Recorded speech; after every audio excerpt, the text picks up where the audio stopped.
Nasa bahay lang para iwas stress. Kasi emotion ninyo, ano-ano na tama. Excited, lungkot. Tapos, sino dito yung nasilip na yung kumpanya? May nakausap na Pilipino. Lahat kayo, doon on the spot, doon nyo palang makikita. Surprise at Surprise. Pero mas maganda kung may nakausap na kayo Pilipino. Para makita naman. Nasaan na si Marco? Kaya na ba? 2, 4, 6, 8, 10. Ayun yung... Hindi naman. Ayun. Yung bullying, no? Yung number 1 na concern namin ngayon. Kasi actually, piniem ko na si Rodney Kiman, no? Kaso hindi siya nag-verify. Gamit ko yung main account ko, ha? Yung 42,000 followers, no? Sabi ko, kabayan, ano ba yung pwedeng gawin sa mga nambubully? Okay lang sana ibang lahi, pero yung kapwa Pilipino. Sabi ko nga, magkwento kayo medyo panakot ba? Nasa sa inyo. Pag-hiro ko pa naman, nanay nyo, galing Sikyo, tatay nyo, galing ng Capiz, mga lahi magkukulang ba? O kaya tatay nyo, gising, gismot. Bakit parang tatakutin nyo lang ba? Para hindi kayo mabuli. Pero nasa aura nyo kasi. Hindi naman tayo lahat pare-parehas matatapang. Iba sa atin pumunta sa magtrabaho.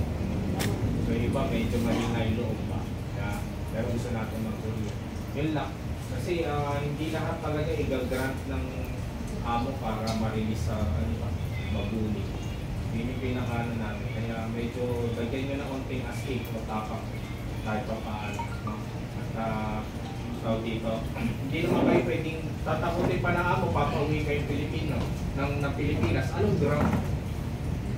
3 beses kasi pwede magpa-release, pero at least hanggat kaya. Okay lang sana yung mahirap na trabaho, wag lang boom. Mas nakakainis yung mentally distress ka.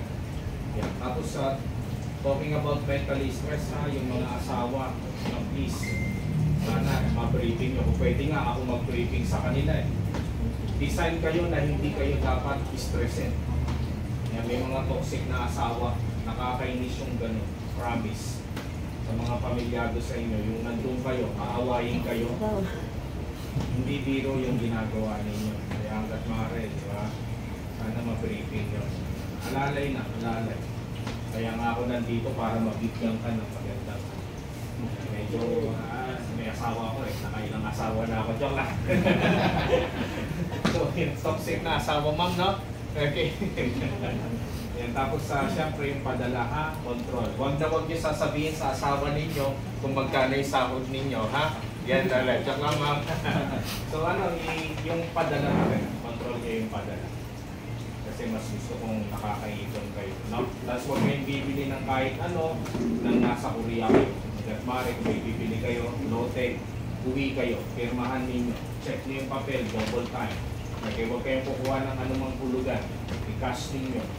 Alright, pag may nagbebenta sa inyo ng palugi, bilhin nyo. Pag okay yung papeles, go lang. Dahil yun yung mga first investment.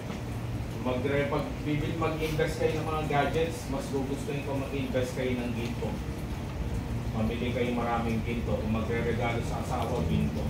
Gold earrings. Kasi doon talaga sigurado ko tumataas ang panigurado. Mura kasi yung alahas ko. Siyempre, bibili nyo, hindi yung peke, ha? Hindi ka. Hindi ko gusto nila peke. Yung iba kasi, dalawa na kasi yung ginto. Yung branded, pero kailangan natabi nyo resibo. Or yung ginto lang talaga. Yung branded kasi, iba pa yung price na. Pag branded, mas mataas. Papakita mo yung resibo, everything, documento. Para pag-binenta. Pero kasi, mag-invest pa kayo. Kasi yung mga gadgets na yan, bumababa yung presyo. Okay lang sana, huwag naman masyadong mag-iPhone kayo. Pwede naman yung mas mura na mas malakas doon, di ba? Maging practical. Sapatos, huwag kayo masyadong mag-invest sa sapatos na mga sakto lang.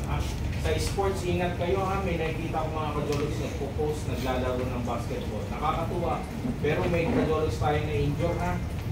Hindi sagot ng kumpanya. 4 na sila, 4. Ingat kayo kasi malamig doon. Baka pagtalon ninyo, hindi sa sobrang tigas 4 na pala siya na aksidente. 4 na. Pala. Ilang araw pa lang. Yun, disgrasya. Huwag kayong ano ha, sa unang buwan ha, hindi sagot ng insurance yun. Kaya yung ano, kung gano'n ha. Then nasa mga tinинans, right, yan, pasalamat tayo, may ganyan. Pagdating ng araw, sana kayo rin, makatulong din kayo sa mga kajoles natin. Ay tulong nyo sa kanila, kayo rin, natulungan kayo. Wala kayong mapapasukan ng pera na 50 after 3 months, tutubo ng 10,000. No? Yan, tapos multiple account ha. Yan, sana makita ko kayong millionaire. Yung iba excited, nagpapaayos ng bahay, okay lang. Sa pagpapaayos ng bahay, huwag yung papaayos yung bahay ng nanay ninyo ha, ng bonggang-bongga. Gastusan ng sakto. Pag ginastusan nyo ng 1 million yan, huwag naman ha, pagdating ng araw, pag-aawayan yung magkakapatid yan, di ba? Patayo ka ng bahay, doon yung patirahin namin. Parang ganun ba? Okay, tapos pag tatayo kayo ng bahay, lote nyo ha, lote ninyo. Pero again, dinidiscourage kung magpatayo kayo ng bahay, hanggat maaari, apartment. Yung isa doon, tirahan nyo. Yan, huwag kayo magbuhos ng pera masyado sa bahay. Makatulog ka, okay lang naman, di ba? Makatulog, meron kang sariling bahay, pero meron kang paupahan, mas okay sana. Na? Yan din. Dito, huwag makalimot ha, sa taas syempre. Pag naliligaw, pwede nyo akong i-PM. Right, at maghingi ng spiritual, mental advice, no, family advice, walang problema. Kaya maghanap ng church. Sir, jarap na ka na. Ay, ito na. Diba?